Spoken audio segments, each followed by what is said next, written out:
Conference just a few weeks ago. Those of you who are not familiar with the Life Conference, it happens every 3 years. It's a massive youth conference that our denomination, the Christian Missionary Alliance, has for our youth. So we had 20 youth and 6 adults attend that trip. Just a little information on the Life trip itself. Again, I said it's a massive conference. We had right around 6,000 youth who were there. Just a very powerful, impactful week. Anyone who's gone on, whether it's women's retreats or men retreats, you know just the powerful week and impact that can have on your life. And I think the youth and all the adults who went can attest the same thing with the Life Conference. So today I've asked a handful of youth and adults to share about that trip. So if you guys wouldn't mind introducing yourself and then sharing what's on your heart.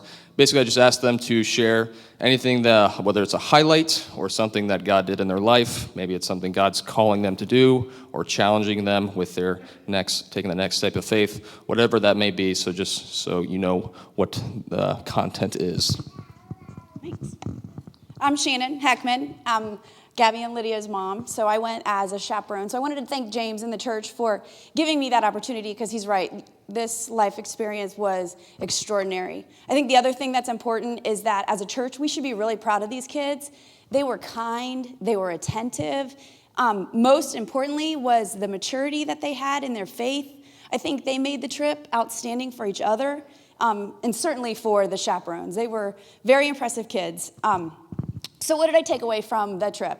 There was a speaker, her name was Megan Marshman, and I think she spoke to a lot of us, but one of the stories that she said stuck in my head, and I can't stop thinking about it since the week. So I wrote it down so I didn't forget or cry. Megan shares a game that she plays with her students, and the game is called If You Knew Me, You Would Know. And she shares it with the students, and she tells us, if you know teenagers, they love talking about themselves and their deep feelings.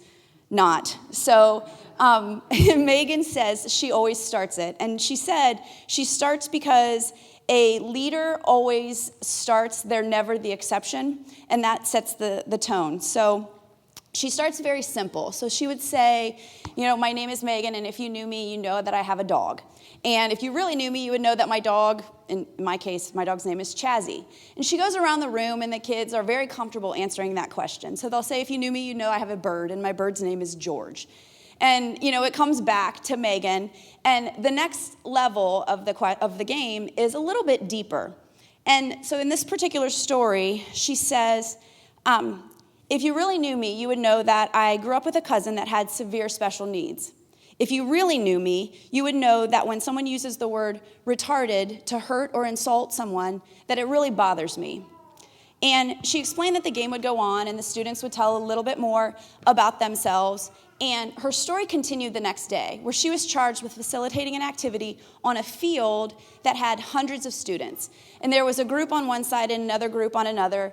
And there ended up being an interaction between 2 students where one called another one retarded. And in that moment, in hundreds of students, one girl from her class the prior night ran across the field. And the student put her arm around Megan and said, "You are not alone in this one." And her point to this was, if people don't know you, they don't know how to love you. So if people don't know you, they don't know how to love you. I think this message resonated with a lot of us, and the reason is that it's a reminder to get to know people so that we can love them the way that God intended us to. Sorry. My name is Gabby Heckman. At Life, I had a great time. I got to meet new people, hang out with friends, and spend time at the really cool hotel. But most importantly, I got to learn more about God. There are so many things I could stand up here and tell you I learned, but I don't have that much time, so here's one. At Life, Megan Marshman, who was one of the speakers, gave an analogy of a cup. She showed how when you point your cup towards others and try to fill the cup with your compliments and approval, it will never fill up. But when you point your cup to God, it can be filled. This was important to me because I feel we are always looking for others' approval in school, sports, work, whatever it may be.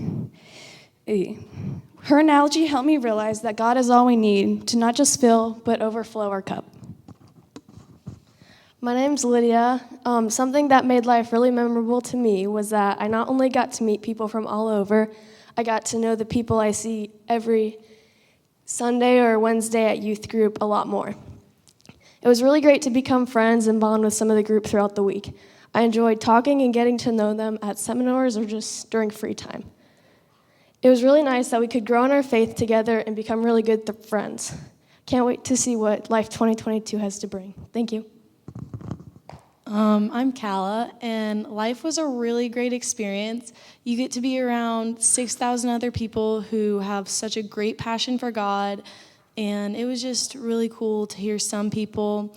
And one thing that really stuck with me was when we were at worship, one of the singers from the band, he told a little bit about himself and how he went through depression and different things, and he said, one night God spoke to him and told him that he doesn't have to look forward to the light at the end of the tunnel because he's in a tunnel right now, but God's the light that'll go in the tunnel after you. And that's just something that'll stick with me.